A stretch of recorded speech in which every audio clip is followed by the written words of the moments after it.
As we mentioned at the top of the hour, Andrea is traveling with Secretary of State Tony Blinken in the Middle East. Before she left, Andrea sat down with Sheryl Sandberg and talked with her about her new documentary. Just to note, parts of this conversation, this documentary, will be difficult. Watch. Rape as a weapon of war, most recently by Hamas against Israeli women during the October 7th attack and against hostages since. Atrocities confirmed by an NBC News investigation. And now the State Department in a new report, as well as a focus by the United Nations thanks to women activists. And joining me now is Sheryl Sandberg, the founder of Lean In and the former COO of Meta Platforms, and her new documentary, Screams Before Silence, including interviews with former women hostages in Gaza and survivors in Israel, returning to their homes for the first time since the massacre. Sheryl, I'm going to play a clip from the documentary. Let's watch. There were 10 men around me. My instinct was just to fight, to do what I can. I was really scared that they're gonna rape me there and that they're gonna drag me through Gaza streets and parade my body around. I feared that more than being killed. I was chained for 3 weeks in Gaza. I was kept in a really dark room without being able to move. His name was Muhammad. He untied me. I knew that he's up to something. I knew that something bad is gonna happen. Tell me more about your conversation with Amit. She's so brave. I mean, Amit Sosana was kidnapped to Gaza. You just saw the clip of her being kidnapped. She was held. She was chained in a room for weeks, and she was sexually assaulted by her captor. And she is telling her story now because there are still hostages there, and we know they're being sexually assaulted too. But the important thing to remember here, Andrea, is that most of the victims of this sexual assault are dead. They were killed on October 7th. And this documentary and brave people like Amit, their voices are all we have to remember these victims and make sure this never happens again. I, last October, saw the IDF video that they have not released publicly, and I saw all of the evidence that the women in the kibbutzim had been raped, had been assaulted. They were naked. The positions they were in, it was very clear. These were dead women. So you have found live testimonies. That is what's so extraordinary about this, and brought them back to their homes. How difficult was that experience for them? How important was it? I think for the released hostages, I went with Shem and Agam back to their home where her husband, her father, and daughter were killed in front of them. They were taken to Gaza.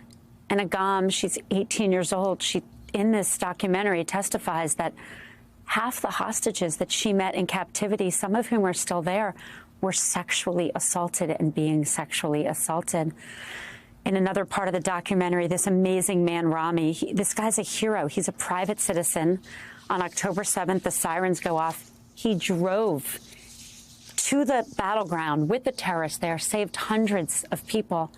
But I went with him to a forest, and this huge man is sitting there amongst trees crying. And he said on these trees, there were woman after woman, naked, tied to the tree, legs spread, bloodied, clearly raped. And he was crying that he didn't get there in time to save them. And I think we are blind in this moment to what happened here. The politics of today are making us not realize that sexual violence is not okay. Rape is never resistance. And this is one thing, no matter what else you think should happen in the Middle East, we can all be united in standing against. I've been told, credibly, that some of the women still being held in Gaza are pregnant from these rapes. And how horrifying is that? I don't know if I don't know that. I do know that woman after woman after woman and men were raped, killed and then raped and then killed, brutally mutilated. Some of the pictures that I saw making this documentary, I'll never, ever be able to unsee. And it didn't happen to me, it happened to them, but people with nails in their groin, genital mutilation, and this happened over and over and over again at multiple locations. This was systematic. This is rape as a tool of war, and it is something that everyone should be firmly against. Everyone. And we have been covering extensively the horrors, the atrocities in Gaza against civilians. This does not, this documentary, your reporting, does not change that. It doesn't negate any of that. So this is just another aspect of the hideous nature of this war on both sides. The title of the documentary is Screams Before Silence. So why do you think the international community as a whole has been so silent about these atrocities until you and some other women went to the United Nations? These are crazy polarized time, and when people are polarized, they have one view and they want every single fact to fit into their narrative. What's happening in Gaza is awful. Any civilian life lost on any side is too many. None of us should want war.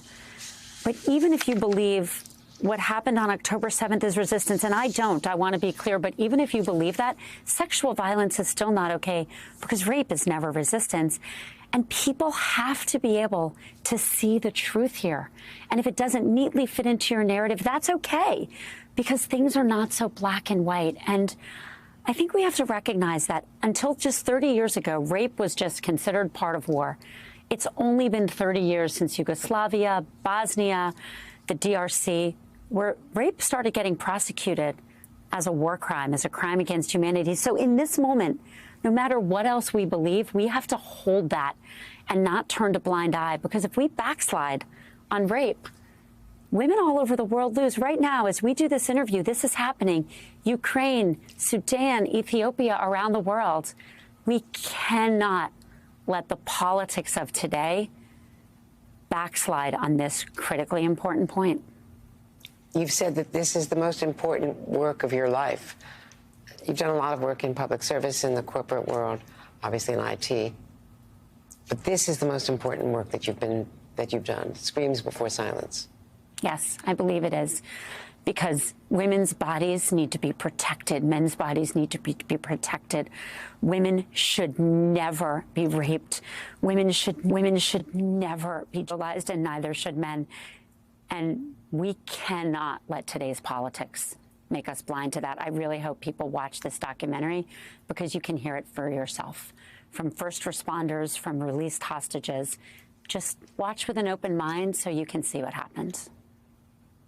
And Sheryl Sandberg again. The documentary is Screams Before Silence. Sheryl Sandberg, thank you.